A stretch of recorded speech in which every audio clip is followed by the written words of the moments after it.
YouTube bir roş, sözüm sənədir. Yaşıl baş ördək, toyuq oğlusu. Sənə TikTok'ta da mən dedim ki, sən deyirsən ki, mən YouTuberəm, YouTube'da bir nömrəyəm.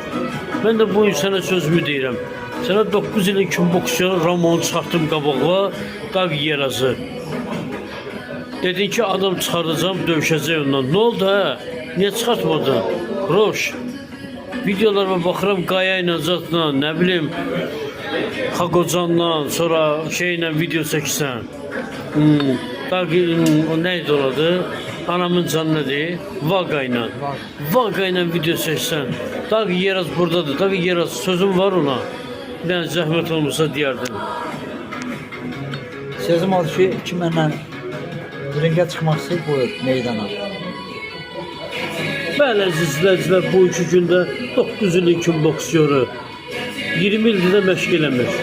Qabağına çıxan varsa trenddə yaza bilər, YouTube'da da var, Instagram'da da var, Facebook'da da var, yeri gələndə TikTok'da da var. Buyurun.